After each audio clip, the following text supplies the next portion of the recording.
السلام علیکم میرے پیارے اور عزیز بھائیوں بہنوں، آئی ہوپ آپ سبھی اچھے سے ہوں گے، خیریت سے ہوں گے۔ اور آپ لوگوں کے دماغ میں آج کل محرم الحرام کو لے کر کے بہت سے سوالات چل رہے ہوں گے، جس کے لیے میں آج آپ سبھی کے لیے ایک ویڈیو لے کے آئی ہوں، جس میں آپ سبھی کے سوالاتوں کا جواب انشاءاللہ ضرور ملے گا۔ اور دوسری بات یہ بھی ہے کہ میں آج آپ سبھی کو عاشورہ کی بھی حقیقت بتاؤں گی کہ عاشورہ کیا ہے، اور عاشورہ کی جو ہے متعلق کیا کیا سوالات ہمارے دماغ میں آتے ہیں، ان سبھی کے انشاءاللہ آپ سبھی کو جوابات ضرور ملیں گے۔ تو چلیے شروع کرتے ہیں آج کی ویڈیو۔ پہلی بات تو یہ ہے کہ یوں ہمارے یہاں سال بھر میں مہینے اور ہر مہینے کے 30 دن اللہ تعالیٰ نے پیدا کیے ہوئے ہیں، لیکن اللہ عز و جل نے اپنے پورے سال کے بعد ایام کو خصوصی فضیلت عطا فرمائی ہے، اور ان ایام میں کچھ مخصوص اور احکام مقرر فرمائے ہیں۔ یہ محرم کا مہینہ بھی ایک ایسا ہی مہینہ ہے جس کو قرآن کریم نے حرمت والا مہینہ قرار دیا ہے، اور اللہ تعالیٰ نے قرآن کریم میں فرمایا ہے کہ 4 مہینے حرمت والے ہیں، یعنی ان میں سے ایک مہینہ محرم کا ہے۔ محرم کی 10ویں تاریخ کو عاشورہ کہا جاتا ہے، جس کے معنی ہیں 10واں دن۔ یہ دن اللہ تعالیٰ کی خصوصی رحمت اور برکت کا حامل ہے۔ جب تک رمضان کے روزے فرض نہیں ہوئے تھے، اس وقت تک عاشورہ کا روزہ رکھنا مسلمانوں پر فرض قرار دیا گیا تھا۔ بعد میں رمضان کے روزے فرض ہوئے تو اس وقت عاشورہ کے روزے کی فرضیت منقوص ہو گئی یا منسوخ ہو گئی، جسے ہم کہہ سکتے ہیں، لیکن حضور اقدس صلی اللہ علیہ وسلم نے عاشورہ کے دن کا روزہ رکھنے کو سنت اور مستحب قرار دیا۔ ایک اور حدیث میں حضور اقدس صلی اللہ علیہ وسلم نے ارشاد فرمایا ہے کہ مجھے اللہ عز و جل کی رحمت سے امید ہے کہ جو شخص عاشورہ کے دن کا روزہ رکھے گا تو اس کے پچھلے 1 سال کے گناہ کفارہ ہو جائیں گے۔ آپ لوگ اس کا مطلب سمجھ رہے ہیں کہ حضور صلی اللہ علیہ وسلم نے اس حدیث میں کیا ارشاد فرمایا ہے؟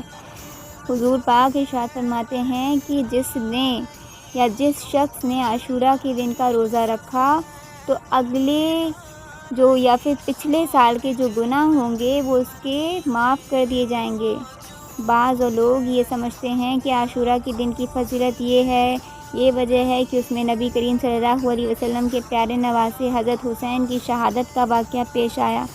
اس شہادت کے پیش آنے کی وجہ سے عاشورہ کا دن مقدس اور حرمت والا بن گیا۔ یہ بات صحیح ہے، لیکن حضور اقدس صلی اللہ علیہ وسلم نے احد مبارک میں عاشورہ کا دن مقدس سمجھا جاتا ہے، اور آپ نے اس بارے میں احکام بیان فرمایا ہے کہ قرآن کریم میں اس حرمت کا اعلان فرمایا کہ حضرت حسین کی شہادت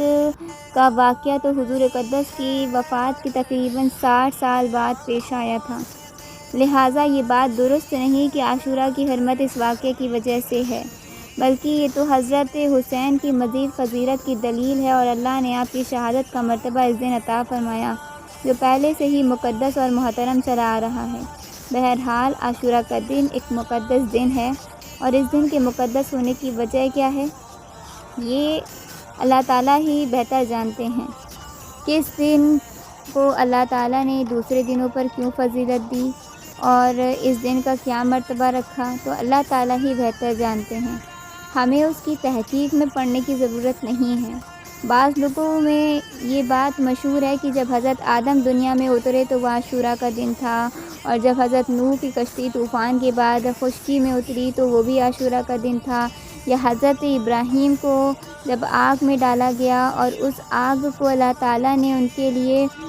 کیا کر دیا، ان کے لیے حرام کر دیا، اور اللہ تعالیٰ نے ان کو اس آگ سے رہا کر دیا، تو اس دن کو بھی کہا جاتا ہے کہ یہ بھی عاشورہ کا ہی دن تھا۔ لیکن قیامت کے دن اور جو قیامت قائم ہوگی وہ بھی عاشورہ کا دن ہوگا، یہ باتیں لوگوں میں مشہور ہیں، لیکن ان کی کوئی اصل اور بنیاد نہیں ہے۔ کوئی صحیح روایت ایسی نہیں ہے کہ جو بیان کرتی ہو یہ واقعات عاشورہ کے دن پیش آئے تھے۔ صرف ایک روایت میں ہے کہ جب حضرت موسیٰ علیہ السلام کا مقابلہ فرعون سے ہوا اور حضرت موسیٰ دریا کے کنارے پہنچ چکے تھے اور پچھلے فرعون کا لشکر آ رہا تھا، تو اللہ تعالیٰ نے اس وقت حضرت موسیٰ کو حکم دیا کہ اپنی لاٹھی دریا کے پانی میں ماریں، جس کے نتیجے میں دریا میں 12 راستے بن گئے اور ان راستوں کے ذریعے حضرت موسیٰ کا لشکر دریا کے پار چلا گیا۔ اور جب فرعون جو ہے ادھر سے گزرا تو فرعون کے لیے وہ جو راستہ تھا وہ کیا ہو گیا؟ بند ہو گیا۔ تو کہا یہ بھی جاتا ہے کہ وہ جو دریا تھا، فرعون جب دریا کے پاس پہنچا تو اس دریا میں جو خشک راستے دیکھے تھے اس نے، وہ دریا کے اندر چلا گیا، لیکن جب فرعون کا پورا لشکر دریا کے بیچ میں پہنچا تو وہ پانی مل گیا۔ یہ واقعہ عاشورہ کے دن پیش آیا اور اس کے بارے میں ایک روایت موجود ہے کہ جو نسبتاً بہتر روایت ہے، لیکن اس کے علاوہ جو دوسرے واقعات ہیں ان کے عاشورہ کے دن میں ہونے پر کوئی اثر بنیاد نہیں ہے۔ جیسا کہ میں نے عرض کیا کہ تحقیق ہے، اس میں پڑھنے کی ضرورت نہیں ہے، کسی وجہ سے اللہ تعالیٰ نے اس دن کو فضیلت بخشی ہے، بلکہ یہ سب اللہ عز و جل کے بنائے ہوئے ایام ہیں، اور جس کے دن کو جو چاہتا ہے وہ اپنی رحمتوں اور برکتوں کا نزول کے لیے منتخب فرما لیتے ہیں، اور یہ اس کی حکمت اور مصلحت کو جاننے والے ہیں۔ یہ بات ہمارے اور آپ کے ادراک سے ماورا ہے اور اس لیے اس بحث میں پڑھنے کی ضرورت نہیں ہوتی ہے۔